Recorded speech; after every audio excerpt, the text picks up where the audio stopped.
Tattoos didn't start as fashion. They started as identity.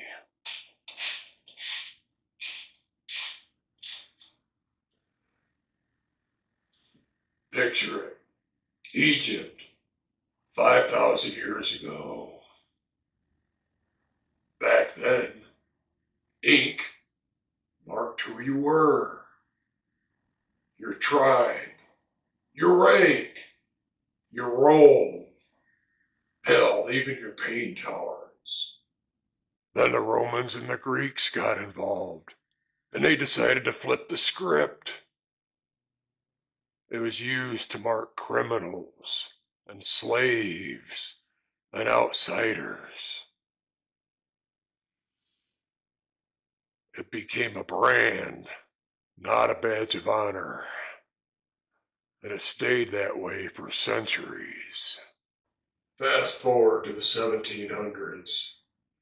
Sailors brought tattoos back from the Western world.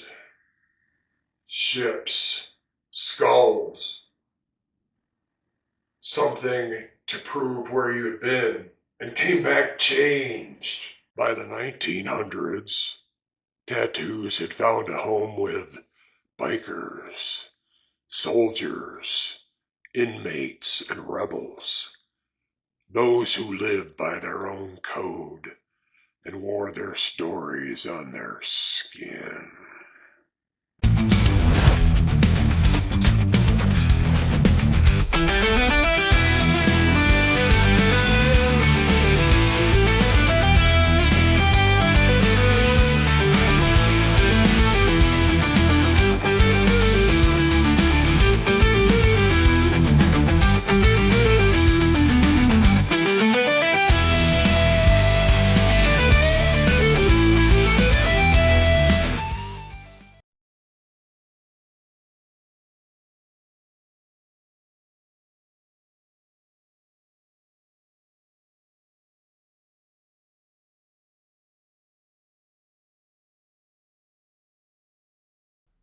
Hey there, cats and kittens.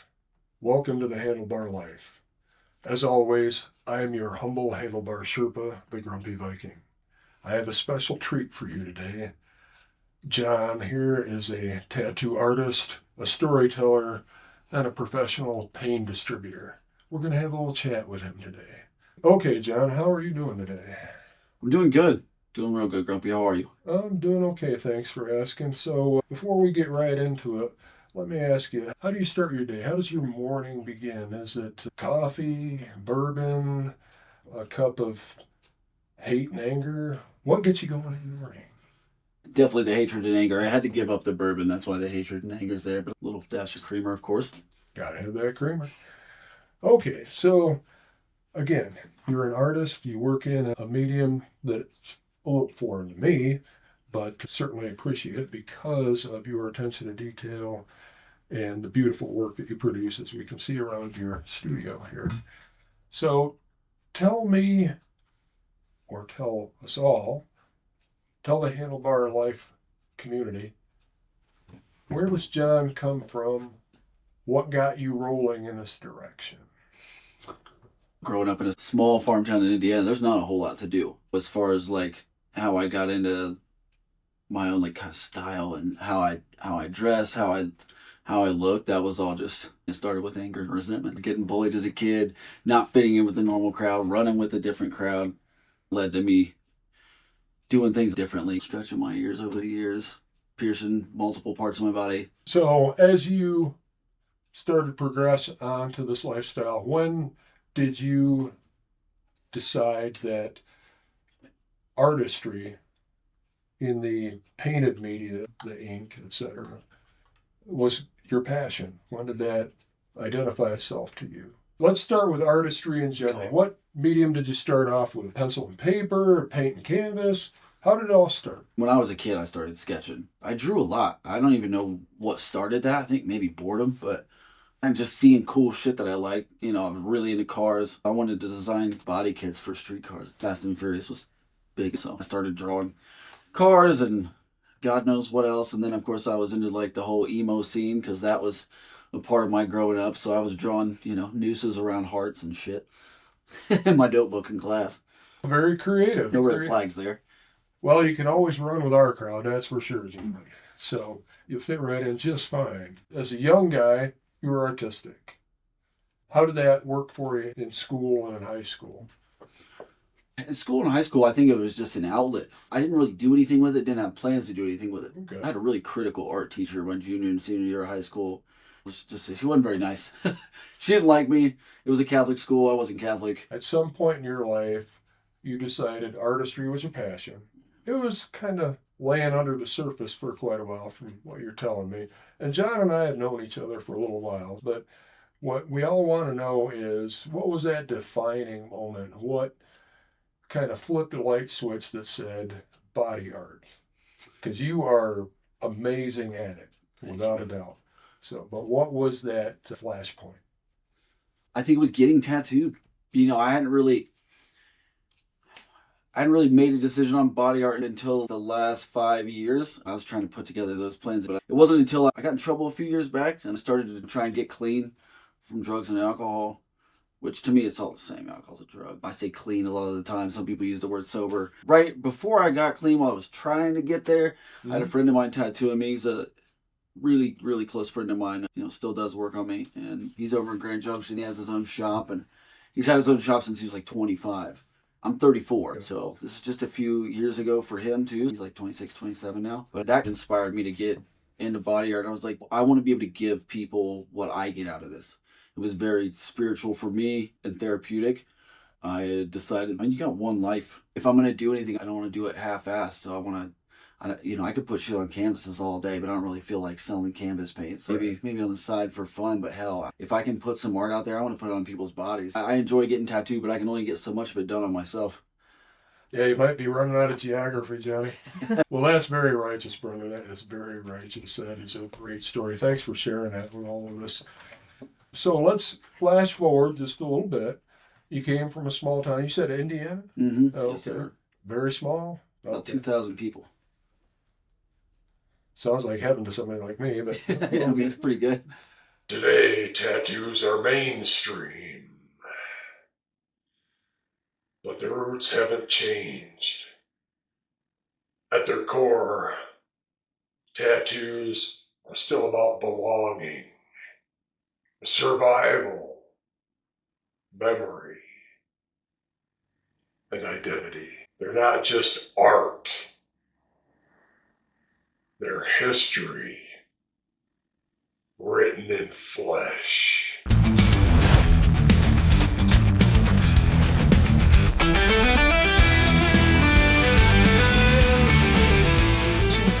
First tattoo.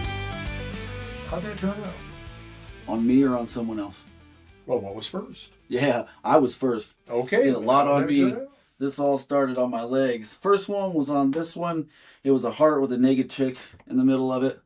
Is she hot? Yeah. Okay. Yeah, a little shaky, but okay. But first one was a little shaky, and that was the day I learned needle depth. Very important. Learned that very quickly. Thank God. I think that's probably the most important thing about it is needle depth. Okay. So yeah, that was a big learning experience before the rest of them. The next one, 10 times better. Okay, progressively better. Like with anything, practice. Absolutely. The first one on someone other than you. First one went great. I wanted to stay within my skill range. It was a roommate of mine. It's like a big skull leaning down with his fingers up. He was a skull leaning in with his fingers under a girl's chin, getting ready to kiss her. It was black line and fill. Very simple artwork, but it was big, covered his whole arm right here. A lot of negative space. It's just large. It turned out really well. It healed amazing. I haven't seen him in a while, but I know that tattoo healed real well. We did another one the next week. Damnation. Okay. Well, there was a little inflection to your voice there. The first one was great. So was it the second one or the third one was there one of those might have been a little troublesome? I think they all were in their own way. I tried something significantly harder the next time around, and it came out good, but now if I went back and did it, it would look totally different. Okay. All right. It was cool, but it was a little bit out of my range. It was kind of like a Greek statue of Cupid and an AK-47 in the same image. So a little bit of a mixture of things there. I took on a totally different style. I actually redrew that design myself. This wasn't just like some Pinterest shit. A lot of people bring their own Yeah. that they've come Or up with. request to. Oh, okay. And are some of them a little artistically challenged, perhaps? For sure. Some of them are shit they get off the internet. Oh, jeez. Well, I can understand that. I don't work in that medium. I'm no good at just painting houses. But what you do, and I see your artwork around the shop, on our associate right here today, on you, you do great work. So tell me about the worst tattoo, or at least in your mind, how it turned out for you. What you think would be the worst one that you did. Thinking back to one of them. I mean, there's a couple of qualms I have with some of the, first tattoos I did. I think one of them was a cathedral, which, I mean, when other people see it, I always get compliments on it. It looks cool, yeah, but I would change several things about it. Now, looking back, it's just like I would change a lot about it. It was a hand tattoo. Hands are also very hard to tattoo. Maybe change placement a little bit, maybe consulted with the tattoo artist more to make sure they knew what they were getting into with a hand tattoo, but she loves it still. That's great. That's what matters to me. But I mean, skill wise, I was having a rough time. Her hand skin is different, and it was really hard packing the ink in a couple of different places and getting it to set. I think a lot of that was just because I didn't have my voltage right on my machine. There's different settings and different things that go into that. I think a lot of it was me just not knowing enough yet. Just curious. You said her skin was different. Older, younger? Younger. Cat skin's the reason that I asked that is recently one of my doctors told me that I was withered. He says, do you spend much time in the sun? My point being is, as we age, our skin gets a lot thinner. Have you run into that issue with some of your older clients? For sure. And I've run into it with younger ones too. There's thinner skin on certain areas. One I think back to is a collarbone. That one pisses me off still just thinking about it. If the skin over the bone is thinner and going over this girl's collarbone, I had a line blow out so that ink leaks under the skin a little bit. Oh. It just bothered the shit out of me. And you didn't see the blowout till the next day. It didn't happen. It's funny how that works, but it's skin. It's a living organism. Cats and kittens. Sounds like he's a bit of a perfectionist, eh? Sound like anybody else you might know? Just saying. So yeah, Johnny, you would fit in perfectly in the Handlebar Life family for sure. Now, let's flip the coin on this guy. What is the best tattoo that you've ever done? Most memorable, best, absolute, that you wouldn't go back and change? Best one I did was a memorial tattoo. I just did this a couple of weeks ago. It was a hand drawing from a guy that, he had passed away last year. Really close friend of mine. It was her fiance, so she brought me this drawing about like this big. It was a cross with a rose in it, but it was done with ballpoint pen. And the guy had done some time, Anybody who's done some time has got a lot of time to draw, and those are the best artists I've ever seen draw. Is guys that have spent time in the clink, man. They've got exceptional skills. So it was scary to do because she's trusted me with this thing. Oh, yeah. But we did it, full size on her back. And I mean, all I did on the second session was touch up and throw some white in. I used a lot of white in my designs. Okay. That one I've used very, very minimally. I try to just build up tones with black. I don't use a lot of gray wash. I really almost never use gray wash. That's a whole nother story and thing to talk about there. But yeah, my most proud tattoo is this cross with a rose, being a memorial tattoo. And she trusted me with it, and it came out great. And and it's also my favorite too because I got to give back something to someone I got out of getting tattooed and still get out of getting tattooed. Usually when I go get a serious piece done, it's because I'm going through some shit. A lot of my tattoos have been after breakups, shit like that. When I was trying to get clean, I was getting tattooed a lot. So those sessions meant a lot to me. I was getting tattooed by a close friend of mine, and that's how we became closer friends and a mentor of mine. Well, that's outstanding. So it was kind of a therapy for you then. Very much so. And being able to give back and do this for this young lady, her father's memorial, that was a beautiful way of giving back. Yeah. So very therapeutic there. One thing I noticed you mentioned was trust. Doing tattoos, a lot of trust. Very much. So a lot of people come in, they just want that tattoo done. But there's some that are kind of riding the fence. How do you address that? How do you work with people that maybe you haven't worked with before, a friend of a friend? How do you build that trust? I think being direct has actually served me well in the in the tattoo world, because if I see something that is going to be a problem location wise, placement wise, or just in theory as a design, whether it's going to last because of the style or what have you, or you know I'm going to be very direct with them and tell them, hey, I'm going to give you my 2 cents. You came to me, so like before we do this, like there's some things you need to know. There's some things I want you to think about. Point blank, period. I've gone to get tattooed several times, and I've had one idea, and then they've been bold enough to tell me like, yeah, don't get that in that spot, or it just doesn't work. In my head, it works, and then we go to do that, or like placement wise, they're like, yeah, this isn't gonna work in that area. A lot of that same thing applies when people come to me with designs they've brought in. Sometimes it's just ideas, and I'm like, I don't know if that's gonna age well, just because it's words or something. Oh, okay. Who knows what they might want. Gravity is not our friend in life. Yeah. That's for sure. Johnny's going to show us a little bit of his craft, some of his tools, some of the items that he uses, educate us a little bit. I'm going to turn it over to John, and he can show us some of his normal routine. You ever notice how a lot of us in the handlebar life don't really introduce ourselves in the normal way? We don't lead in with resumes or LinkedIn files. We lead in with scars and ink. So tattoos in our world aren't decoration. No, no. They're documentation. Every piece of ink tells a story. Who you rode with, who you lost, who you've survived. Some of it's proud, some of it's painful, but none of it is accidental.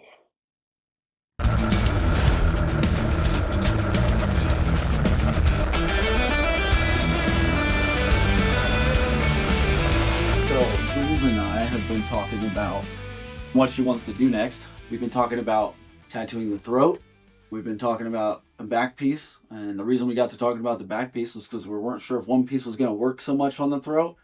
My big thing with planning tattoos like that, especially ones that we call job stopper tattoos on the throat, is this: what are we planning for the rest of your body? What does your long-term goal look like? This stuff's done over a period of time. You have one piece, add to another, and unless you're trying to look like a Cabbage Patch Kid or some shit.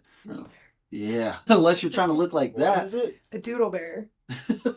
Early 90s. So for me, that overall scheme is important. The throat, she had an idea for a Valkyrie helmet, but we think we're going to do that on her back and then do a big back piece with some Valkyrie scenage. But I think right now what we're looking at doing is a piece for her throat. And I've got some artwork loaded up. Today we're going to play around with a stencil, get it sized up and see what works and if it's what she wants to do. We may not even put the stencil on, but just kind of getting that sized up and see what she thinks of it there. If we do put the stencil on, then she's going to be wearing purple around for the next couple of days. It's not really easy to get off.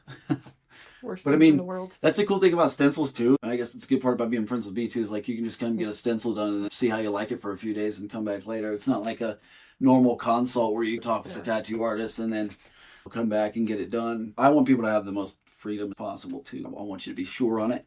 I want you to know exactly what you want and be sure that this is what you want for life, because it's going to happen. Once I sink that needle, it's on. It's very important to me too. Again, like, it's entirely what you want, but we can move that stencil 1,000 times. We did matching pieces behind her ears, and they have to be right on. Otherwise, those ones aren't geometric pieces, so they like having them the right angles, everything. I mean, it was a process. It probably took us 2 hours really to get where we needed to be on everything, and like 3 sessions maybe total for those 2 pieces. And they're small, but it was 4, was it? Oh yeah, because we did white touch up last time, and maybe some touch up on the line work. Let me get some stencil paper out here. I have some of my stuff up here. This is one of my machines. The preview is something I use. This is my Ambition Ninja Max 280. It's an adjustable stroke machine. Very versatile. I can do everything from color packing, blackout stuff, to fine shading work. Some of my other machines, I have a couple other machines. This one's a 3.5 millimeter stroke. Fixed at that. stroke. In other words, that one's a pretty good all-around machine to use. That one I don't use very much. That's like my backup. I have another one that's on the charger over there because it's wireless and I use it all the time and the battery lasts a long time on it, so I use it primarily. To people in the handlebar life, a tattoo is like a passport stamp.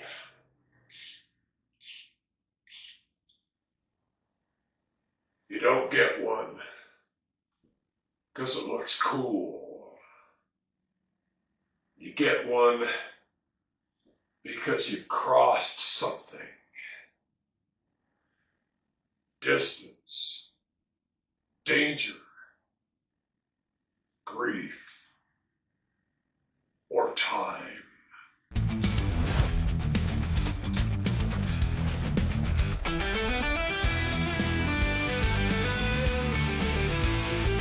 Right now, we're going to print an initial stencil and see what we can come up with here size-wise on this and kind of make sure this is what we want. So this is what the design looks like. I do a lot of filigree. That's what this stuff's called here. It's Baroque art. Skulls are always welcome. This one's basically just a moth butterfly. Is it a moth or a butterfly? It's a moth. I always ask because I have a moth tattooed on me and everyone called it a butterfly, so I blacked it out. Yeah. So we're going to take this, we're going to throw it into my little stencil printer app. I have a portable printer. Best $80 I've ever spent. I'm not going to advertise any brands here because they're not paying me to do so. We've got this one right here. Actually, before I get into that, let's go back to photos. I'm going to take this design and adjust the colors on it a little bit so I have less of that background hue and get some defined tones. Also, I'll turn it black and white. I like that right there. And then I'll export it to my app. We got to go back a second. Let's see. And we're going to go to recents or favorites. Is that the same? Oh, that didn't do it either. It's a process watching him change it. Me? Yeah. Yeah, well. Okay, so looking at the design here, we want these pieces to kind of wrap up. Where you want to say the antennas, we want to put them like right about here. Yeah. And then we want these top pieces to come up kind of around the side. Yep. Yeah, so we're going to eyeball this at first. This is pretty true to size. I'm actually going to print it off just the way it is right there. We're going to do that the first time around and see what we get and see if that's fitting size-wise. I always just go with it, eyeball it at first. A lot of the stuff I've been doing lately, I've been freehanding. I'll add freehanded parts in. When they're around different body parts and they're wrapping around, sometimes you got to break that stencil up into pieces. Sometimes it's easier to just draw them. I may put the main part of this on and then draw other pieces in. With this one, we won't have to do that. I did one the other day where we had five or six different stencils to make one. What I'm using here is thermal transfer paper. This just kind of is the cheap and simple way to do a stencil. It's the best $80 I've ever spent. I'm going to print this. This gives me a few different settings on here. I'll point this out. Like this allows me to, it has an anti-wrinkle setting and a thickness setting. That doesn't always come out true to form, but I'm going to put this on light. We're going to print this. All I have to do is press print and it prints this whole image on there. If I wanted just an outline, I would go into my design program, trace it, and do the tracing for an outline, throw it on, and use this as my reference photo. I still use a reference photo every time I'm tattooing anyway. I have to have something to look at the whole time. That's how I do my shading, just by looking at it and, you know, adjusting from there. Everybody's skin is different. Everybody's skin tone is different. So, all right. So you can see on the back here a little bit extra of this thermal transfer stuff gets caught up in here. But again, all we're doing today, usually my printer has to warm up, so that's why I do it this way. They'll print one out for size reference, and then we'll fine tune everything. Right now, we just want to get sizing and see how this fits on her body the way it is. The thing that a lot of folks outside of the handlebar life seem to miss is that tattoos aren't about toughness. No. They're about loyalty. about brothers and sisters who didn't make it home. Or I was there when it mattered. Or I belonged to something bigger than myself. So that's real. That's human. It says, I remember. I stand for something. I don't erase my past. And I carry my people with me.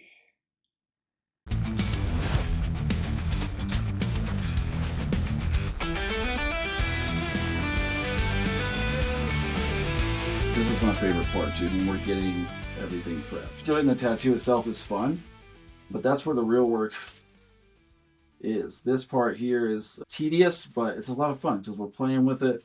We can move it wherever we want to. Sometimes we find out, we thought it was going to be smaller, and then we find out we can go bigger. That's always been exciting for me. When I get tattooed, I'm like, we can make this bigger. That's how the back of my head got done. It was like this size, and then it went to this size. Bigger the better. That's why I shaved the back of my head.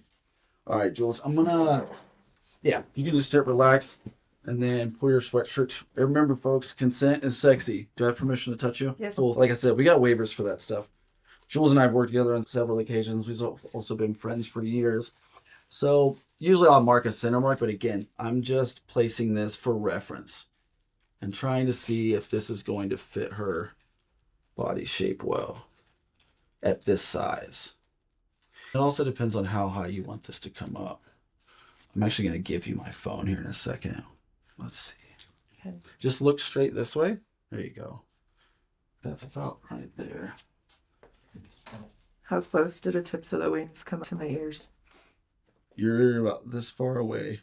Okay. So this doesn't come up far at all. If we were to bring it up like the antennas. Realistically, we could have them touch. Yeah. Same style. It just depends on where it's going to touch. If I go up real high to have these antennas split the collarbone in the middle where that dip is, Yeah. this gets pretty close. This actually Okay. is about 2 inches away. Okay. I'm going to wrap it. It's a little bit difficult to see. Not gonna try. Huh. Well, you got a little bit of a transfer there, actually. So I'm going to give you the iPad to look at and see what I'm seeing. Okay. Right. Yeah. You can move it as you need to. That's gonna be difficult to wrap it around. Right. So if we keep it. And we can make it bigger too if we need to come up more. You've got plenty of room to work here because this is a very narrow design. Yeah. Do you want to see it? We could widen it a little bit without making it longer. Okay. You know what I mean? Yeah, because I definitely don't want it any longer because it's Yeah, just 'cause like where it's sitting right now. If this was up here, like this would be up to about here. Yeah. That's where I had it sitting. That's perfect. Yeah, I don't think we Okay. want it going any lower than that. Absolutely. Do we want to stretch it wider maybe? Maybe this piece wider so they can go up a little bit more on Sure. the neck. I would Okay. put the stencil on like this, and the other pieces I'll draw on with the stencil marker that I have. Okay. And I think that would help me to extend those. I feel like I can do it better by hand. Okay. If So, we're yeah. job stopping, we're gonna make it worth it, right? Hell yeah. And we can Right. always add in some filler pieces too. We can Yeah. extend that out. I'm always down to modify as many times as possible. With these parts, for example, I mean, we have the ability to take and add more filigree and add an outer layer even. We could add a thin outer layer of filigree behind that. Yeah. Just like a double layering of wings almost. Yeah. There's something we could do there. I think we have a lot of options. You know, I'm going to give you some... It's fine. I'm gonna give you a paper towel with some isopropyl on it so that you're not walking around with a purple spot in your neck. It doesn't look like you got choked out by the Smurf. What I do in my personal time is none of your business. Fair. There we go. I'll give you that there. Yeah. Jesus Christ, John. Yeah. It looks like you smacked a Smurf. You want me to get it? Yeah. Here. Help me out here. You're here too. Let's get that. It's all good. That's good footage. Actually, mostly came off for the most part. Nice. Nice. Yeah. This is gonna be cool. So next time what we'll come in and do is, I mean, You're totally fine. That's awesome. And this caught everything real nicely. I was watching that too. go this way before this gets over everything. This stuff flakes and gets on you, and it'll stay on you for days. Always have purple fingers. Cool. All right, so that was part of the process there, cats and kittens. I want you to take in some future episodes as we go along and that awesome tat progresses. But a couple side notes here. John here, he's a perfectionist. He does things, he does them well, gets lots of compliments, but he always looks at it and says, you know, I could have done this better. I printed out something that someone brought me, or I got something off the web, but you know what? It's not good enough. I got to modify it. By God, John, you might be a bike builder and just don't know it. I've played around in the past. It's just been a couple of years since I tore apart any motorcycles. The last ones I tore apart are still sitting in Dad's garage in pieces. Yeah, we may have to do something with those on a Yeah. future episode. We just got to be careful of those artistic hands, though. We don't want them ending up like these things. So. As long as I can hold the machine, we'll be fine. Yeah. Oh, man. Really? I'm standing right here. That's Come why on. we got waivers. Lots of waivers. All right. Well, that was some awesome information that you shared with us today. I can't thank you enough. And thank you for sharing your story. It's a story some of us share. We don't always come from great means. That's okay. It's what we make of ourselves. And some of the things you shared with us today are so righteous, brother. I'll tell you what, it's good stuff. If you're anywhere in northern Colorado, or actually you're mobile, aren't you, John? I am. So if you're anywhere in North America, you got to give John a call. No, seriously. John, if you need some great work done, you really need to get a hold of this guy. What's the name of your company and what's the name of your website again? My Instagram is The Black Arts Tattoo. Arts Tattoo. The Black Arts Tattoo. Yep. So look up and hook up. If you need any of that skin art done, cats and kittens, that's 410. Send me a message. That's Slide the into 411. my DMs. DM sliding. I'm getting hungry. I don't know why. What the hell? Because you said slider. Oh, that's. I'll go get the 50 pack. greasy. Another side note from the old grumpy Viking here. Nothing quite so good helping out with those hangovers, man. That's a greasy burger. Helps out. Believe me. So, cats and kittens. Till next time. Oh shit. Okay. Good one. Try that again. Okay, cats and kittens. Till next time. As Bronson would say, hang in there. And always remember, live the adventure. Cool. That actually went a lot quicker than I thought it would. That was great. That's what I like about organic, man. It was the wildest request ever. I'm like, I'll do it. I should have asked that one. What's the wildest tattoo you ever got asked to do? Yeah. We'll answer him. My cameras are, of course. Yeah. Well, that was covered up. This one's rolling. All right, go for it. So, all right, John.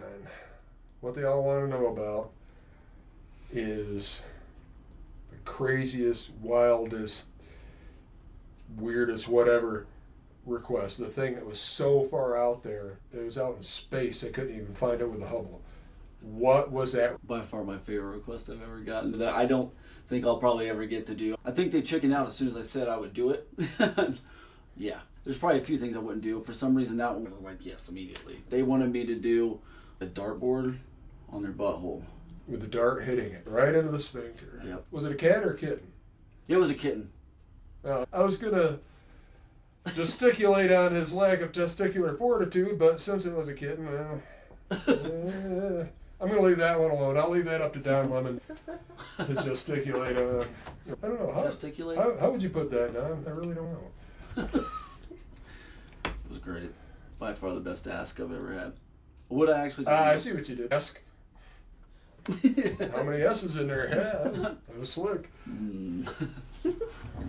So, you got any other ones that were just, you just look at them and go, Well, not so much ones that were too cringy, but I mean just some interesting ones I've been asked. One's doing a touch-up on an already done tattoo that was done years ago. You know, when people ask me to do this, they're not getting tattooed by that person anymore. But this one was a sword going through her nipple. I do sternum tattoos and things like that all the time. That I was like, yeah, fuck yeah, we can do it. genitalia is pretty common. Well, And how we going? genitalia is not uncommon to be requested for some artwork to be done. I have some friends that have some pretty cool and precarious tattoos and interesting places.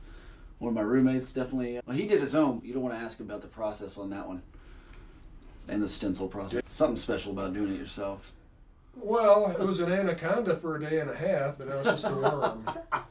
Is that thing swollen? Yeah. But by golly, I hope you got pictures, maybe video. See, well, before the accident, that deflation thing kicked in. So we're not talking politics. Oh, Lord. Oh, man. There's no lines drawn there. All right, we good? Yeah. All right. Cool. Thanks. Out. Awesome. So next time you see someone from the handlebar life covered in tattoos, don't just see skulls and flames. It's a biography written in blood, miles, and machine oil. And unlike most stories today, they don't need permission to be told. So feel honored. Someone is sharing their most intimate parts of their life with you.